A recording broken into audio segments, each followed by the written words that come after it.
esta noche no estaríamos hablando de redención.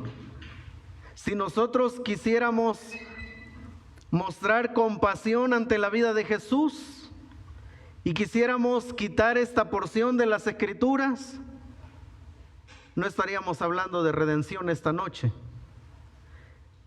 Jesús no solo conocía el dolor, estaba hecho para experimentarlo. No solo es un amante salvador, sino alguien que comprendía profundamente la tristeza y el sufrimiento por causa del pecado. Lucas 22, 14 y 15 dice: cuando era la hora, se sentó a la mesa. En una noche como hoy, dice Lucas, y con él los apóstoles, y les dijo: cuánto he deseado comer con vosotros esta Pascua antes que padezca. ¿Se da cuenta? Si quitamos el sufrimiento de la vida de Jesús, no estaríamos hablando de redención. Así que Jesús entendía que la razón de su existencia involucraba el sufrimiento. Nació bajo persecución, vivió toda una vida con estas características, y una noche como hoy dijo esto a sus discípulos: cuánto he deseado comer con vosotros esta Pascua antes que padezca. ¿Sabe qué estaba diciendo Jesús? Mi misión y el sufrimiento son inseparables. Siendo plenamente hombre, es decir, de naturaleza humana, tiene que surgir la pregunta, hermanos, esta noche: ¿de dónde brotó la fortaleza espiritual, emocional y física que le permitió a Jesús en su humanidad enfrentar el dolor como ningún ser humano lo ha experimentado? Sí tenemos que hacernos esa pregunta. ¿De dónde surgió la fortaleza espiritual para enfrentar este momento que se caracterizó por un dolor que ningún ser humano sobre la faz de la tierra jamás lo ha experimentado? Bueno, la respuesta la vamos a encontrar esta noche en la palabra del Señor. El mensaje de hoy es el fruto del Espíritu en los sufrimientos de Cristo. Esta noche vamos a ver cómo operó el poder del Espíritu Santo en la vida de nuestro Señor Jesucristo, que fue ese poder que lo sostuvo y que lo capacitó y que lo llevó por todo el Calvario hasta ese día decir: consumado es. Voy a pedirles que abran sus Biblias en Gálatas 5, 22 al 25. Va a estar en la pantalla, sabiendo que algunos quizás no traen la Biblia, algunos visitantes que están con nosotros. La idea es que puedan también leer la palabra del Señor esta noche. Así que vamos a ir a Lucas 22, 5, 22 al 25, y vamos a leerlo todos juntos vamos a leer la palabra del Señor esta noche, y dice así: mas el fruto del Espíritu es amor, gozo, paz, paciencia, benignidad, bondad, fe, mansedumbre, templanza. Contra tales cosas no hay ley. Pero los que son de Cristo han crucificado la carne con sus pasiones y sus deseos.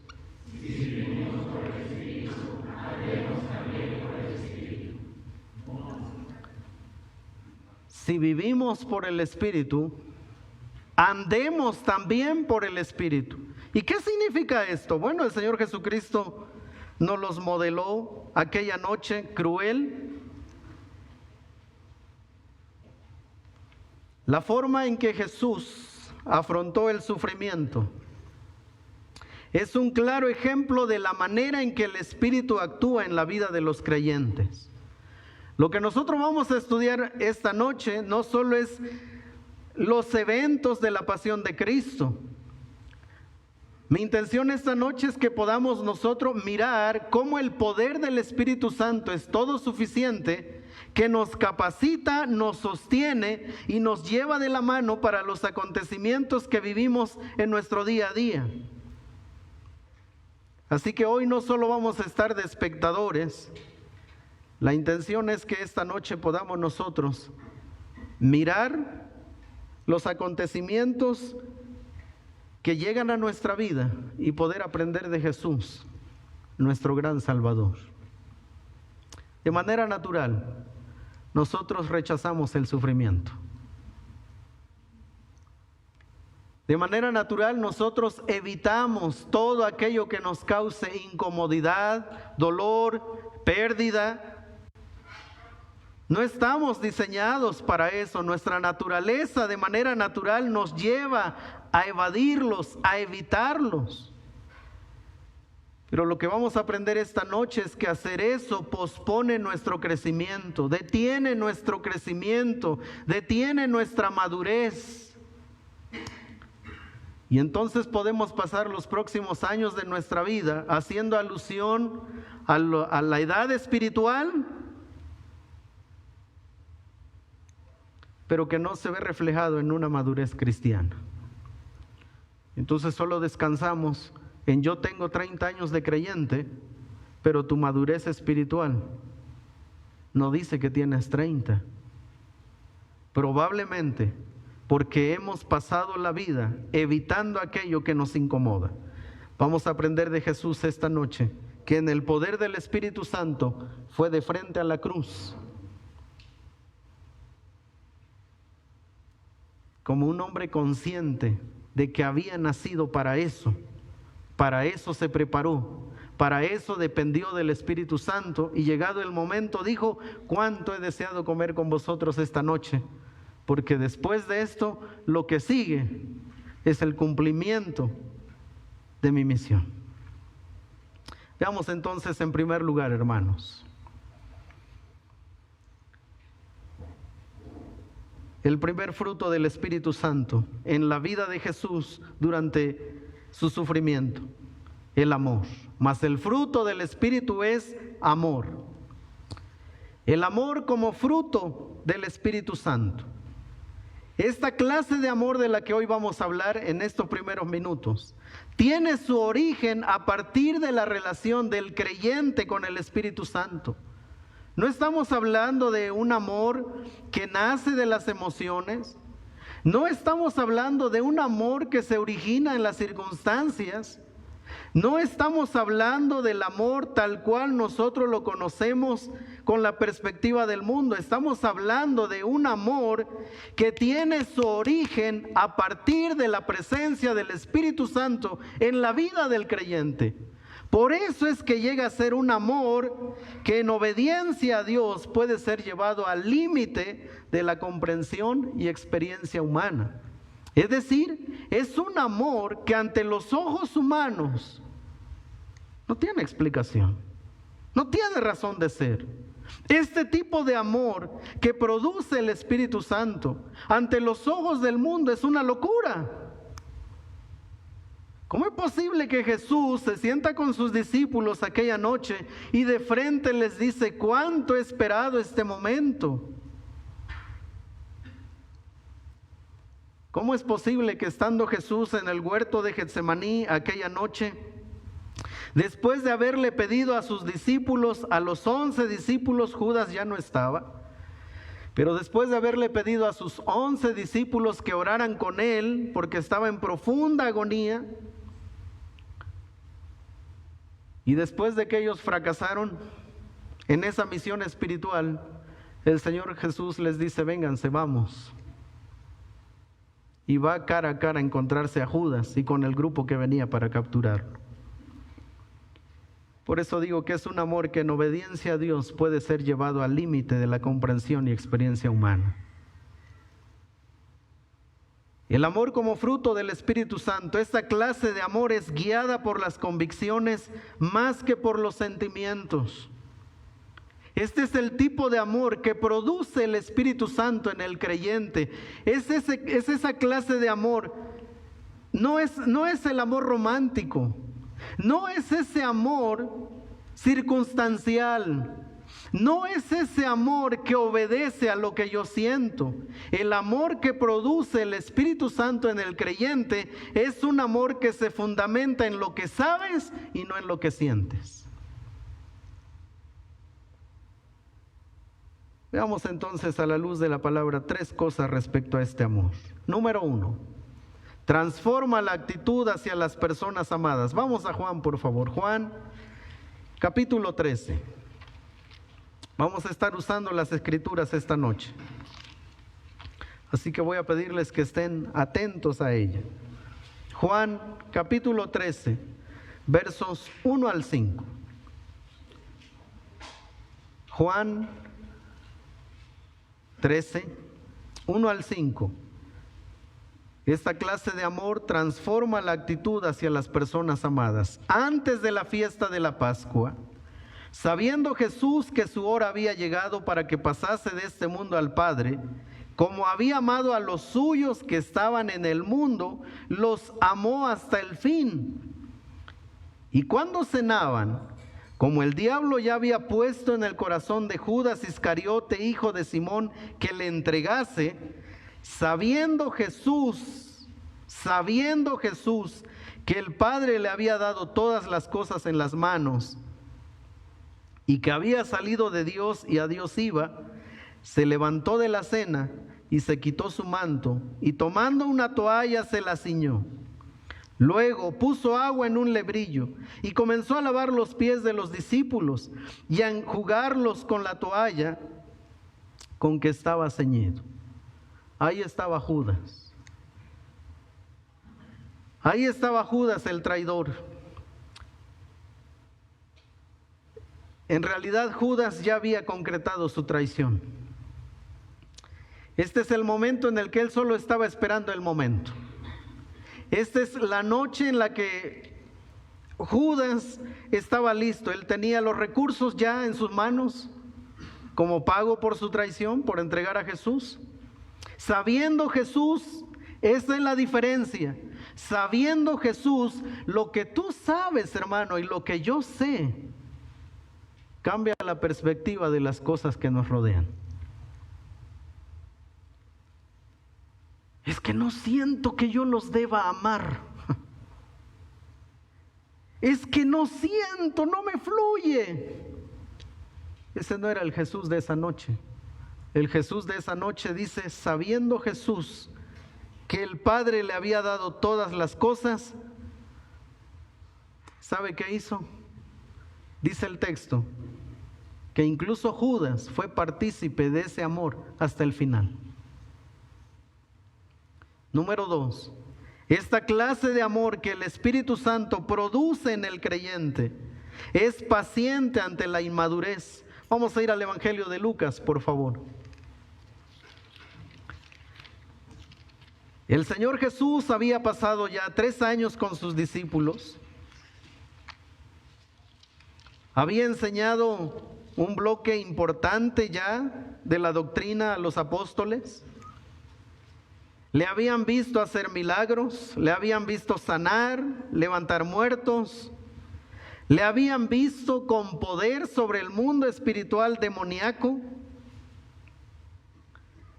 Y en Lucas 22, 24 leemos lo siguiente: aquella noche, hermanos, una noche como esta, estando sentados ahí, compartiendo la cena con el Señor, en ese momento, dice Lucas 24, hubo también entre ellos una disputa sobre quién de ellos sería el mayor. ¡Wow! Estás en un momento tan espiritual. Jesús ha comenzado a pronunciar palabras que no había pronunciado antes. Y estos están preocupados por posiciones, inmadurez. Pero Él les dijo, los reyes de las naciones se enseñorean de ellas, y los que sobre ellas tienen autoridad son llamados bienhechores, mas no así vosotros, sino sea el mayor entre vosotros como el más joven, y el que dirige como el que sirve, porque ¿cuál es mayor, el que se sienta a la mesa o el que sirve? ¿No es el que se sienta a la mesa? Mas yo estoy entre vosotros como el que sirve. Esta clase de amor es paciente ante la inmadurez. Y ahí tienes a sus discípulos que se esperaba que después de 3 años de haber caminado con Jesús, ellos estuvieran en cierto nivel. Y lo único que ellos demostraron esa noche es que su mirada, su corazón, sus anhelos, sus expectativas seguían siendo tan terrenales, a pesar de tener a Jesús entre ellos. ¿Y qué hizo Jesús cuando vio eso en ellos? Les tuvo paciencia. Eso es lo que produce el Espíritu Santo en el corazón del creyente. Número 3, soporta la traición con misericordia. Lucas 22:54. Mismo capítulo, vamos a avanzar 54. Vamos a leerlo todos juntos. Vamos a leerlo de la siguiente manera. Yo empiezo el 54, ustedes 55 y nos unimos en el 62. ¿Ok? Dice así la palabra del Señor. Y prendiéndole, le llevaron y le condujeron a casa del sumo sacerdote, y Pedro le seguía de lejos.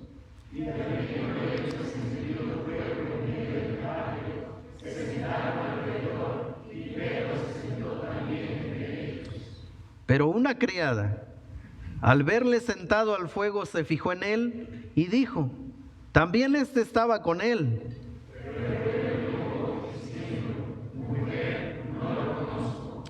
Un poco después, viéndole otro, dijo: tú también eres de ellos. Y Pedro dijo: hombre, no lo soy.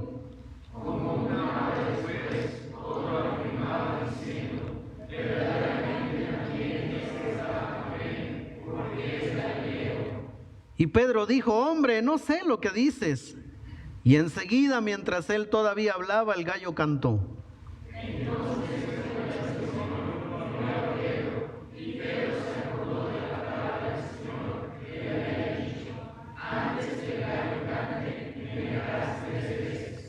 Y Pedro, saliendo fuera, lloró amargamente.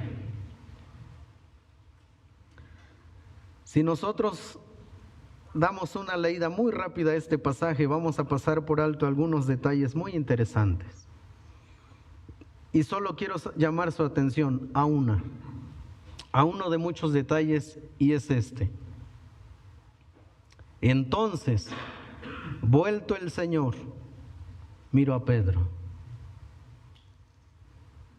Ese es el momento en el que las miradas se cruzaron. Ese es el momento en el que no había más tiempo de sermones. Fueron segunditos. No había más milagros, no había necesidad de más milagros.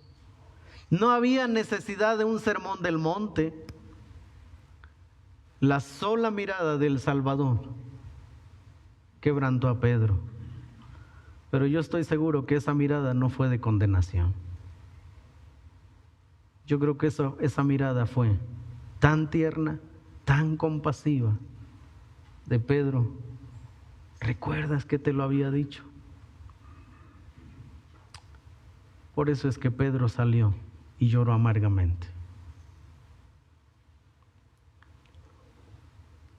La noche en que Jesús fue traicionado, el mundo experimentaría por primera vez un tipo de amor que solo puede existir cuando Dios, mediante su Espíritu, desciende al ser humano.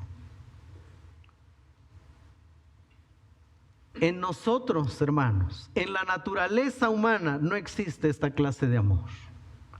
A menos que Dios, por medio de su Espíritu Santo, descienda y toque al hombre, esta clase de amor es posible.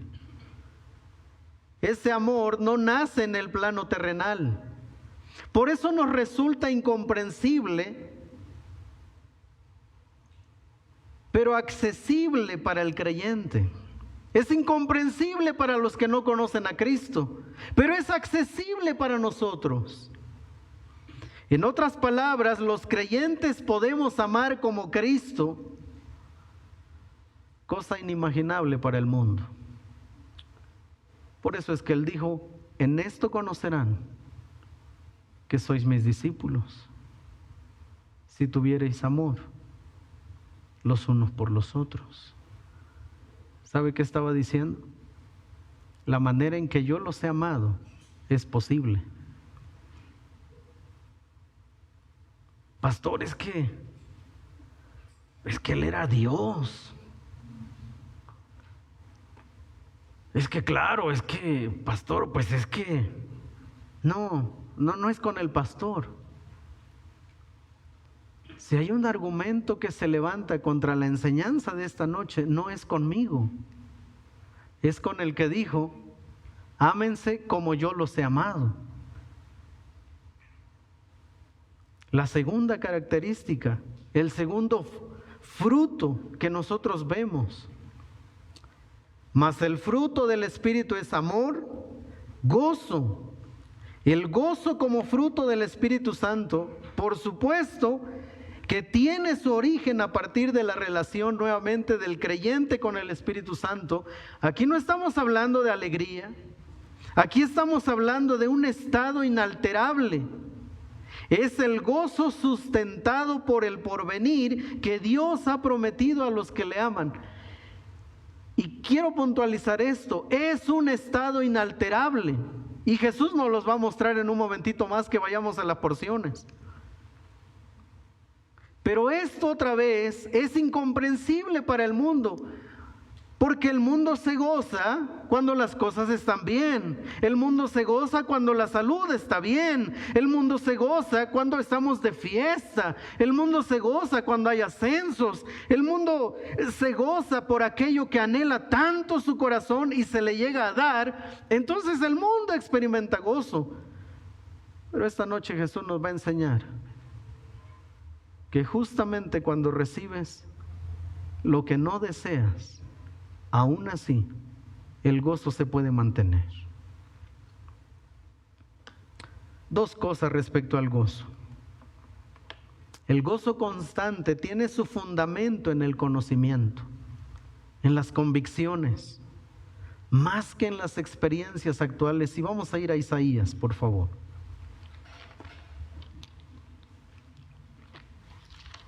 Isaías capítulo 53, por favor. Versos 10 al 12.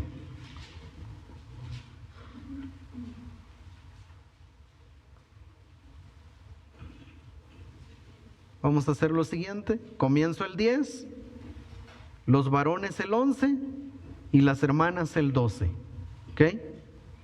Con todo eso, Jehová quiso quebrantarlo, sujetándole a padecimiento. Cuando haya puesto su vida en expiación por el pecado, verá linaje y vivirá por largos días, y la voluntad de Jehová será en su mano prosperada. Verá el fruto de la transición de su alma y quedará satisfecho. Por su conocimiento justificará a mi siervo justo a muchos y llevará las iniquidades de ellos. Por tanto, yo le daré parte con los grandes y con los fuertes partidarás pocos, por cuanto derramó su vida hasta la muerte y fue contado con los pecadores, habiendo él llevado el pecado de muchos y llorado por los transgresores. ¿Sabe por qué Jesús miró la cruz de frente y mantuvo su gozo? El profeta Isaías dice: verá el fruto de la aflicción de su alma y quedará satisfecho. Por su conocimiento justificará mi siervo a muchos y llevará las iniquidades de ellos. La razón por la cual nosotros perdemos gozo en medio de las circunstancias es precisamente porque nosotros hemos conectado el gozo con lo que nos rodea y no con lo que viene.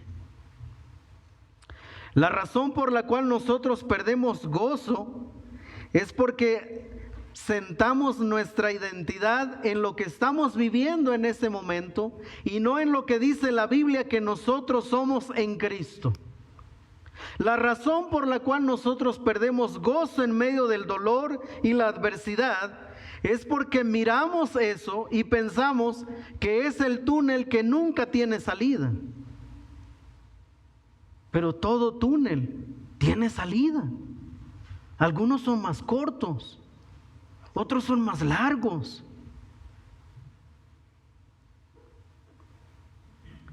¿Sabe qué hizo Jesús cuando entró al túnel aquella noche?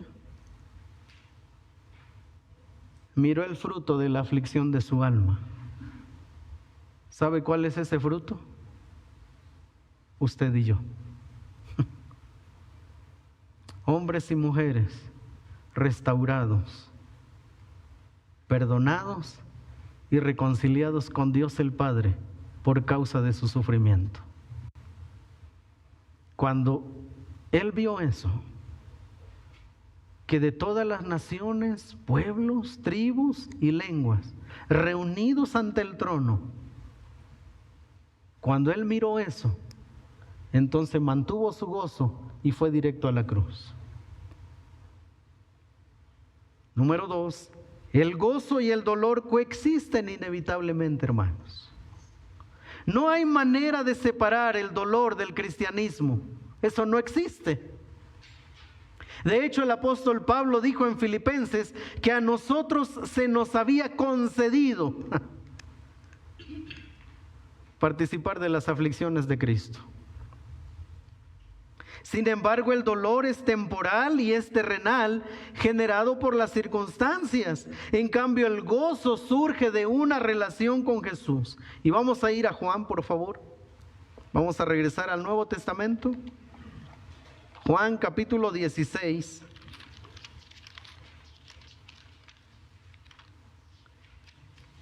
Y vamos a ver los versos 16 al 24.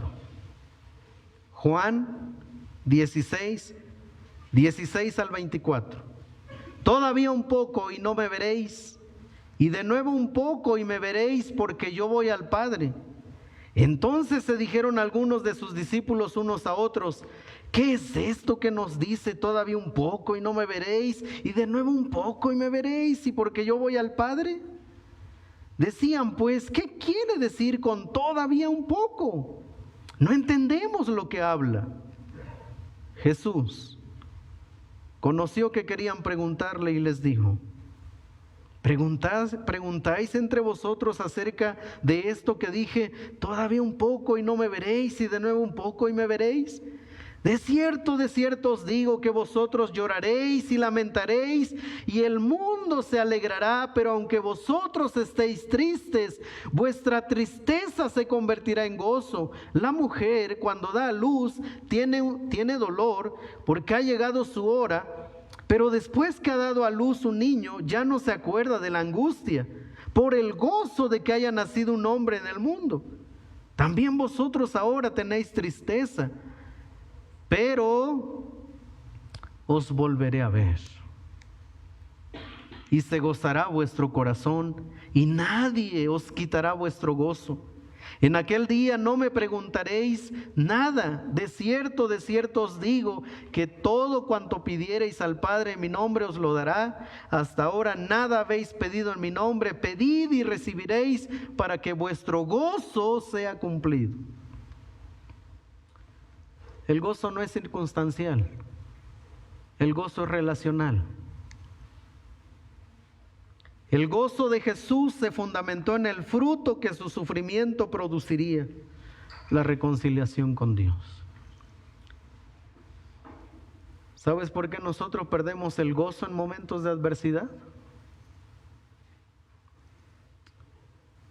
Porque nosotros hemos separado la voluntad de Dios, que es buena, agradable y perfecta, del sufrimiento.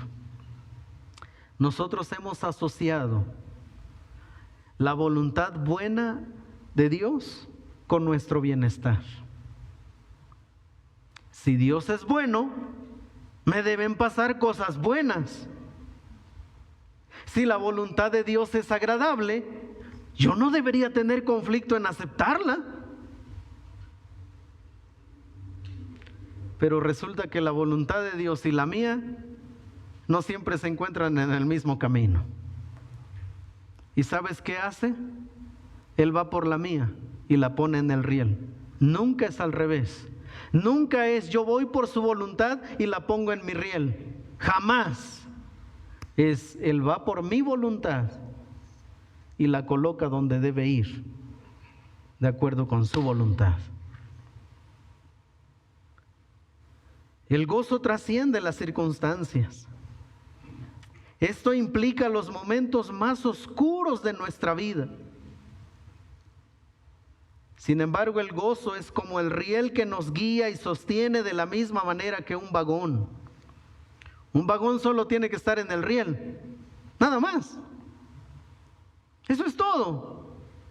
El vagón, para que funcione, solo tiene que estar conectado a otros vagones y no hace más. Va, viene, porque está en el lugar correcto, en la voluntad de Dios. Y en tercer lugar,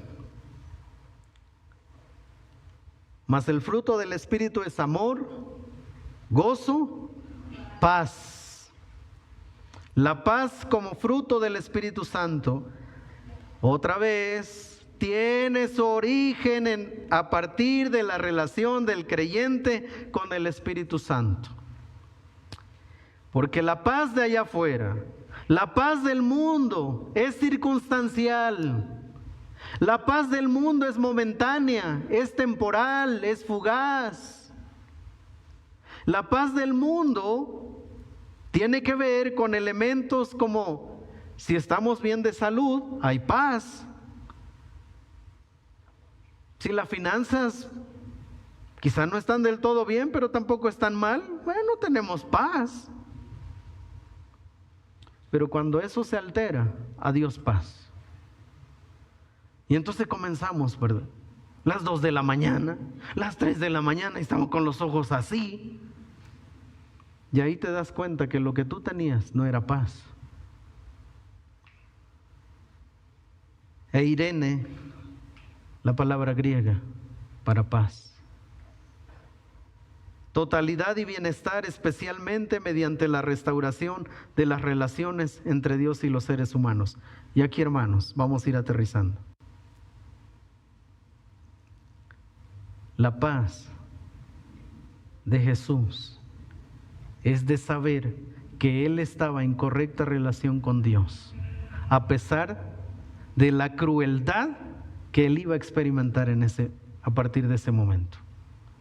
La paz de la que estamos hablando, la paz que produce el Espíritu Santo, es esa seguridad de saber que yo estoy bien con Dios a pesar de que este mundo se esté cayendo. Estamos hablando de esta clase de paz que apunta a la serenidad de saber que se está bien con Dios a pesar de las circunstancias y a pesar de las opiniones de los demás. 3 cosas en cuanto a esto. La verdadera paz acepta la voluntad de Dios con la certeza de que sin importar las circunstancias, la comunión con Él permanece firme e inquebrantable. Vamos a ir a Lucas 22. Lucas 22, 42 al 44. Lucas 22, 42 al 44.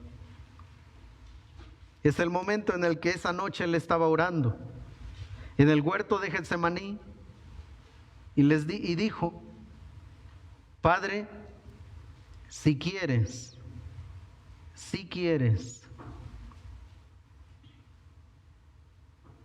Qué interesante que Jesús no dijo: yo declaro que esta noche las cadenas de la opresión van a caer. Él no dijo: yo declaro esta noche victoria en el nombre de Jesús. Él dijo: Padre, si quieres, pasa de mí esta copa, pero no se haga mi voluntad sino la tuya. Y se le apareció un ángel del cielo para fortalecerle. Y estando en agonía, leamos juntos.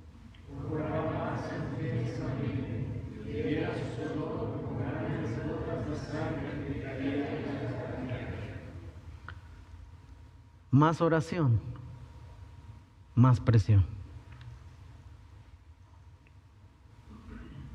¿Sabes qué es lo que no se alteró aquella noche? Su paz.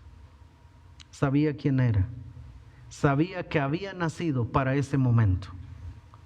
Es más, el sufrimiento que él estaba a punto de experimentar confirmaba quién era Jesús, el gran Hijo de Dios, el Mesías, el Salvador del mundo, el que reconciliaría a Dios el Padre con la humanidad. Miren lo que estamos estudiando esta noche. El estar ahí en el huerto de Getsemaní, así, en agonía, incluso su cuerpo reaccionando. Y era su sudor como grandes gotas de sangre que caían hasta la tierra. Es decir, esa agonía que él estaba experimentando era la prueba, era la evidencia de que él era quien dijo que él era, el Salvador del mundo.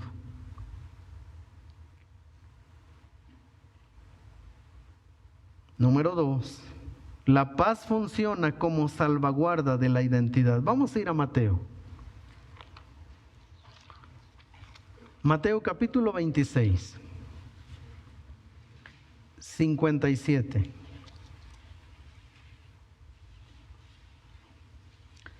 Mateo 26, 57. Los que prendieron a Jesús le llevaron al sumo sacerdote Caifás, a donde estaban reunidos los escribas y los ancianos. Mas Pedro le seguía de lejos hasta el patio del sumo sacerdote, y entrando se sentó con los alguaciles para ver el fin. Y los principales sacerdotes y los ancianos y todo el concilio buscaban falso testimonio contra Jesús para entregarle a la muerte, y no lo hallaron, aunque muchos testigos falsos se presentaban. Pero al fin vinieron 2 testigos falsos que dijeron: este dijo, puedo derribar el templo de Dios y en 3 días reedificarlo. Y levantándose el sumo sacerdote le dijo: ¿no respondes nada? ¿Qué testifican estos contra ti? Mas Jesús callaba. Entonces el sumo sacerdote le dijo: te conjuro por el Dios viviente, que nos digas si eres tú el Cristo, el Hijo de Dios. Jesús le dijo: tú lo has dicho. Y además os digo que desde ahora veréis al Hijo del Hombre sentado a la diestra del poder de Dios y viniendo en las nubes del cielo. Entonces el sumo sacerdote rasgó sus vestiduras diciendo: ¡ha blasfemado! Cuando tú estás seguro de tu relación con Dios, no importa quién te acuse, tú estás perdonado y estás reconciliado. A Jesús aquella noche lo acusaron de blasfemia. Estaba tan seguro de que Él era quien dijo ser, que incluso la blasfemia, la acusación de haber blasfemado, fue la confirmación de que Él era el glorioso Hijo de Dios. Eso es lo que produce el Espíritu Santo. No importa lo que otros digan de tu relación con Dios. Si tú estás seguro que has sido perdonado, reconciliado y limpiado, eso eres. Amado y aceptado por Dios.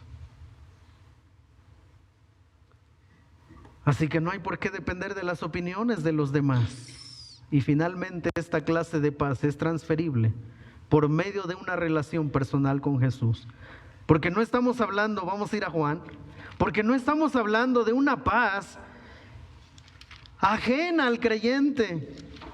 Las 3 cosas que acabamos de hablar esta noche, amor, gozo, paz, tienen que ver con nosotros, hermanos. Juan 14, 25 al 27. Os he dicho estas cosas estando con vosotros, mas el Consolador, el Espíritu Santo, a quien el Padre enviará en mi nombre, Él os enseñará todas las cosas y os recordará todo lo que yo os he dicho.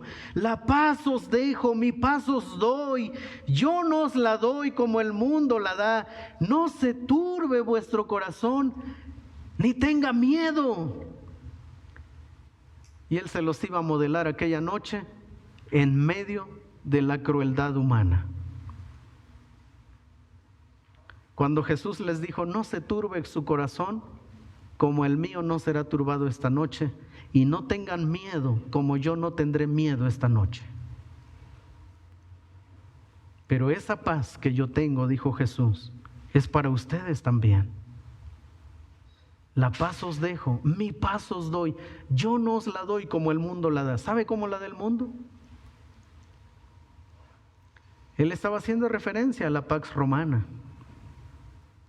La Pax Romana que se obtenía a través de la violencia, a través del combate, a través de la conquista. Y una vez que se ejecutaba la conquista, entonces se hablaba de la Pax Romana. Pero antes había habido muerte, violaciones, ultrajes. Y los que sobrevivían a la conquista del Imperio Romano, se les hablaba de ustedes pueden experimentar paz. Bueno, el Señor Jesucristo dice, yo no se las voy a dar a ustedes como el Imperio Romano lo ofrece a través de la violencia.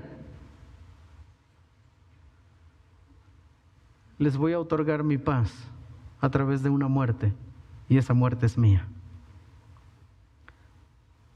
La paz de Jesús lo acompañó al comprender que incluso en el momento más cruel, su relación con Dios el Padre permanecería inalterable. El Espíritu Santo fue enviado para estar al lado del creyente, especialmente para fortalecerlo en los momentos más duros de este lado de la eternidad. Y déjame decirte, hermano, que tu sufrimiento y tu dolor puede ser soportado en el poder y dependencia del Espíritu de Dios, siguiendo el ejemplo de Jesús. Y quiero dejarlos con estas palabras. El Señor Jesucristo dijo, porque ejemplo os he dado, para que como yo os he hecho, vosotros también hagáis. Mira cómo enfrentó el sufrimiento. Mira cómo enfrentó la traición. Mira cómo enfrentó la negación de Pedro. Mira cómo enfrentó la acusación de blasfemia. Con amor, gozo y paz. Ejemplos he dado.